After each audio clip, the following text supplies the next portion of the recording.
Hello everyone and welcome to another video. Today's video I'm giving you my February wrap up where I show you the books that I read this month.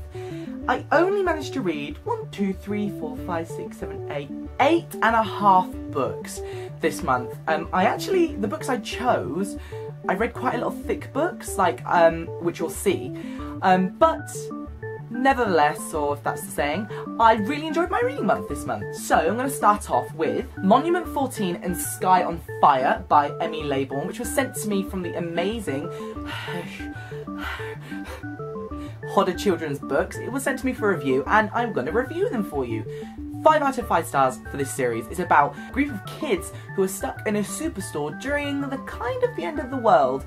And they're stuck in this superstore, and they're barricaded in to stop things coming in, so they got the threats from the outside, but there's also this chemical that's released in the air, and depending on your blood type, it reacts differently to you, and some people are turned into ravenous beasts, like zombies. So it's an amazing, thrilling, dystopian-y, apocalyptic book.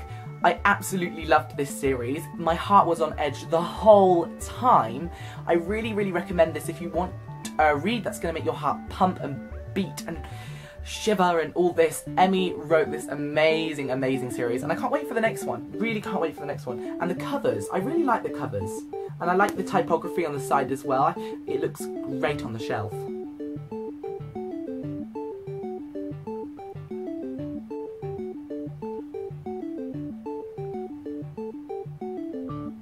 Another book which I read this month was Hidden by Maureen Curley. This is a kind of Nephilim based book, paranormal genre, but with talking about angels and half angels. I did really enjoy this. This is a proof cover, so it hasn't got the actual cover available to show you, but I did really enjoy it and I gave it a 4 out of 5 stars. I have got the second book for review, but I'm not going to read that just yet. I didn't really get into the world. I thought the idea was right, but it wasn't something I should have been reading at the time I read it. I didn't really gel with it, I didn't click with it. But nevertheless, it is a good book, and I most probably will reread it when I'm feeling in the mood for reading about angels and Nephilim. But at this moment in time, that's not what I'm feeling. So, although I'm going to contradict myself, I read the second book in the Sweet Evil series by Wendy Higgins called Sweet Peril, and this is about Nephilim, but I really enjoyed this book, but didn't enjoy the other one. It's all very confusing, but this is the sequel. It's absolutely amazing, and I recommend this series by Wendy Higgins so much. The covers are absolutely gorgeous, and the last one, Sweet Reckoning, is coming out soon, in May 22nd, I think. And I can't wait for it. It's going to be really exciting and it's going to be a great conclusion, I hope, to the series. But I really enjoy this. It's about Nephilim and the children of demons, and the demons are like the 12 sins, or the 12 deadly sins, and they're demons from each, and they have children who have to go and work for them to spread that sin. For example, the main character, the girl, is a demon of, the daughter of the demon of substance abuse, so she has to go and promote that.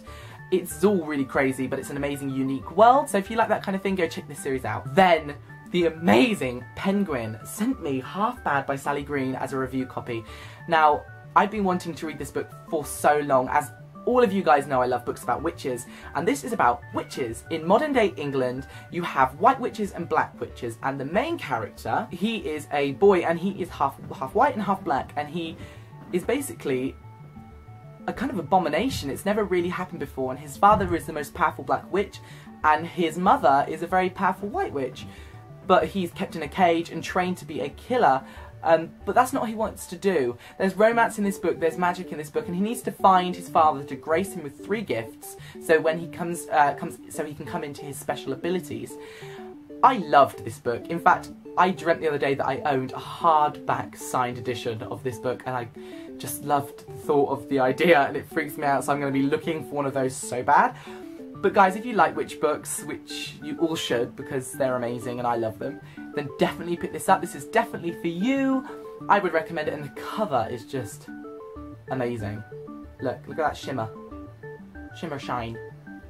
A big thick book which I read this month was the second book to the Engelfr's trilogy. It's Fire by Sarah B. Elfgren and Matt Stransberg. This is a Swedish, I believe, translation about witches in a school. Can't rave too much about this one because I read the first one and I don't want to give things away. But just know it's an amazing, amazing series about witches. And if you want to know more about it, I'll leave the link down below for my Witch Recommends video, which I did. And in there I talk more about it. And it's a great, great read. And in fact, go check that video out if you want more books based around witchcraft. I will have to do an updated version since I own more books about witches than I did in that video. But this is definitely a great book, but it is huge, so this is one of the thick books I read. But I really recommend this series to you guys. If you want to read a good paranormal based in a school with demons and witches, this is definitely for you. The end of the world is coming up and oh, it's just brilliant. I then started A Great and Terrible Beauty and Rebel Angels by Libba Bray. She is now one of my favourite authors of all time. She's the queen, honey. The queen. Yes, she is. Like, take several. But this series is amazing. It's about a girl in the 1800s, late 1800s, and she has these visions, and these visions show things in the future. She goes to a boarding school where she finds out more about these secret society orders, and it involves magic and then gypsies and realms and boarding school and amazingness. Go and check this series out. I read the first and the second book. I'm almost finished The Sweet Fair Thing, which is the third and final book in the series. And that's a huge whopper. It's like 819 pages long, so that's why I haven't finished it this month. But yes, these two, go check this out if you like Libba Bray and her writing. I would. Look at the covers too. They're so pretty. They're so pretty. So there you have it, they are the books I read this month. What books did you guys read this month? Let me know down in the comments. Also, if you read any of these books, let me know.